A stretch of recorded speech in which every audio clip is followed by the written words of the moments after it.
الحمد للہ رب العالمین والصلاة والسلام علی سید المرسلین اما بعد فاعوذ باللہ من الشیطان الرجیم بسم اللہ الرحمن الرحیم الصلاة والسلام علیک یا رسول اللہ وعلی آلک واصحابک یا حبیب اللہ الصلاة والسلام علیک یا نبی اللہ وعلی آلک واصحابک یا نور اللہ۔ میٹھے میٹھے اسلامی بھائیوں اور مدنی چینل کے ناظرین، سلسلہ ہے ایک قصہ ہے قرآن سے۔ قرآن ہے میرا رہنما، قرآن شفا ہے، نور ہے قرآن، جلا دل کی میرا قرآن، رضا رب کی میرا قرآن، قرآن قرآن۔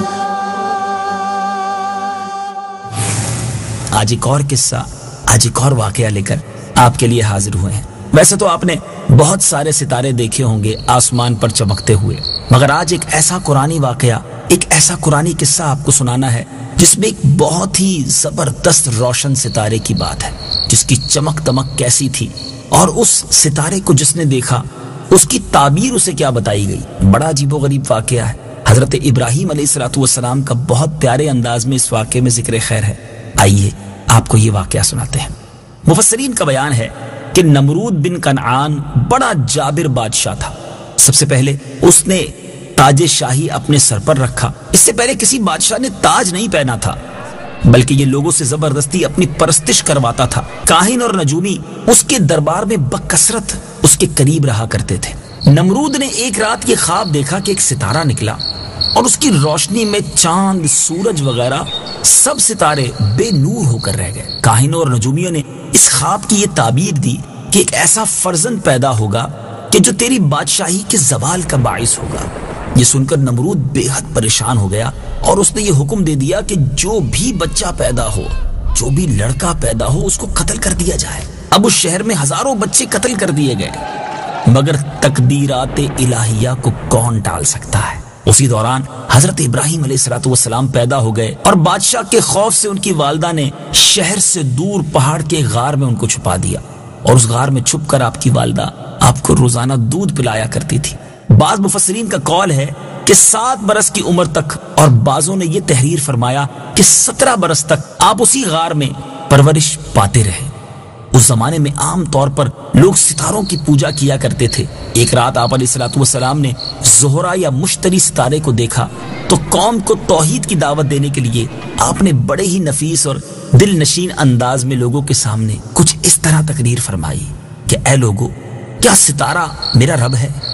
پھر جب وہ ستارہ ڈوب گیا تو آپ نے فرمایا کہ ڈوب جانے والوں سے میں محبت نہیں رکھتا۔ پھر اس کے بعد جب چمکتا چاند نکلا تو آپ نے فرمایا کیا یہ میرا رب ہے؟ مگر جب وہ بھی غروب ہو گیا تو آپ نے فرمایا کہ اگر میرا رب مجھے ہدایت نہ فرماتا تو میں بھی انہی گمراہوں میں سے ہوتا۔ پھر چمکتے دمکتے سورج کو دیکھا تو آپ نے فرمایا یہ تو ان سب سے بڑا ہے، کیا یہ میرا رب ہے؟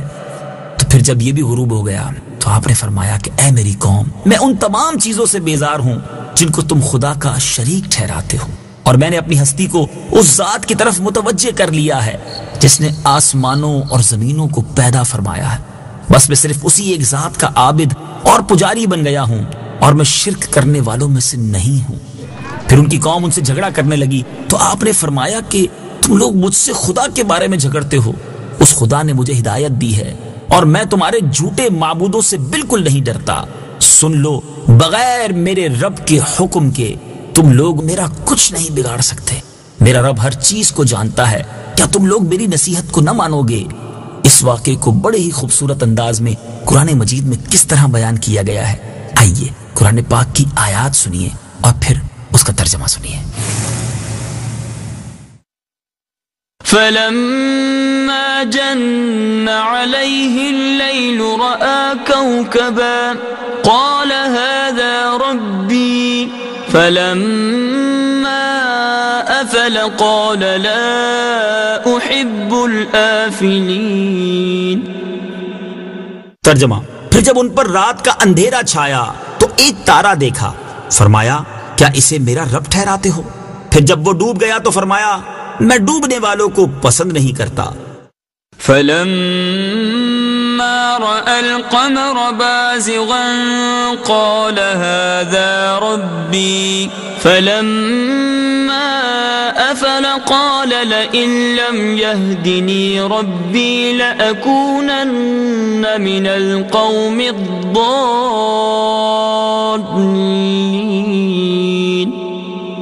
ترجمہ: پھر جب چاند چمکتا دیکھا تو فرمایا کیا اسے میرا رب کہتے ہو؟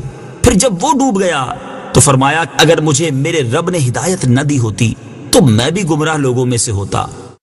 فلما رأى الشمس بازغة قال هذا ربي هذا أكبر فلما أفلت قال يا قوم إني بريء مما تشركون. ترجمہ: پھر جب سورج کو چمکتا دیکھا تو فرمایا کیا اسے میرا رب کہتے ہو؟ یہ تو ان سب سے بڑا ہے.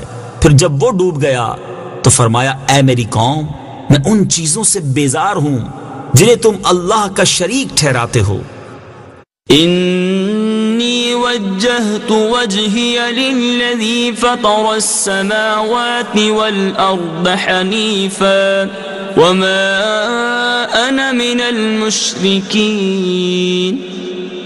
ترجمہ: میں نے ہر باطل سے جدا ہو کر اپنا منہ اس کی طرف کیا جس نے آسمان اور زمین بنائے اور میں مشرکوں میں سے نہیں. میٹھے میٹھے اسلامی بھائیوں، اس واقعے سے ہمیں سیکھنے کو کیا ملا؟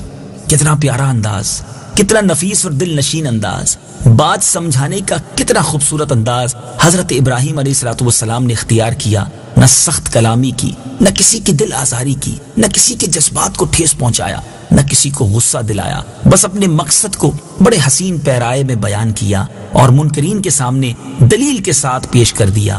یہاں ان مدنی چینل کے ناظرین کے لیے زبردست درس عبرت ہے جو اپنی بات کو ثابت کرنے کے لیے سخت گوئی پر اتر آتے ہیں، دل آزاریوں پر اتر آتے ہیں، جھگڑا کرنے لگ جاتے ہیں.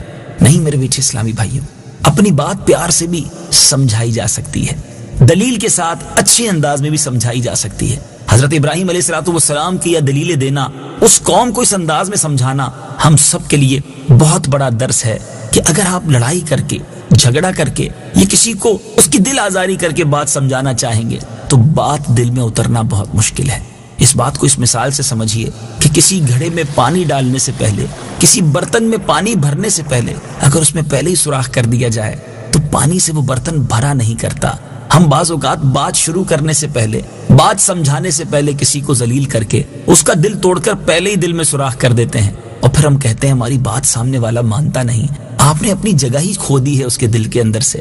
تو خدا را نرمی، شفقت اور پیار سے بات سمجھانا سیکھیے. اگر آپ والد ہیں، اگر آپ استاد ہیں، اگر آپ کسی علاقے کے بڑے ہیں، آپ اگر دعوت اسلامی کے ذمہ دار ہیں، کسی بھی ایسی جگہ پر ہیں کہ جہاں آپ کو لوگوں کو بات سمجھانی پڑتی ہے، نرمی اختیار کریں، شفقت سے بات کریں، دلیل سے بات کریں، سامنے والے کی بات بھی سنیں. انشاءاللہ آپ کی بات اگر صحیح ہوئی تو دل میں ضرور جگہ بنائے گی. دعوت اسلامی کا مدنی ماحول آپ کے سامنے ہے اور امیر اہل سنت کی مثال ہمارے سامنے ہے. آپ اکیلے ہی دعوت اسلامی کے اس پیغام کو لے کر چلے تھے، آج کروڑوں ساتھی کیسے بن گئے، آج دنیا بھر میں آپ کے چاہنے والے کیسے بن گئے. آپ نے کبھی کسی کو ڈانٹا تو نہیں، ذلیل تو نہیں کیا، کسی کو جھاڑا بھی نہیں، پھر کیسے ہوا یہ سب کچھ؟ جی ہاں، یہ احسن انداز کی منہ بولتی تصویر ہے. آئیے ہم بھی اس انداز کو اختیار کرتے ہیں، انشاءاللہ اسی میں ترقی ہے. اللہ تعالیٰ مجھے بھی اور آپ کو بھی نرمی کے ساتھ گفتگو کرنا نصیب فرمائے. مدنی چینل دیکھتے رہیے، اگلے سلسلوں میں ایک اور قصہ قرآن کا لے کر حاضر ہوں گے. صلو علی الحبیب صلی اللہ تعالی علی محمد صلی اللہ علیہ وسلم.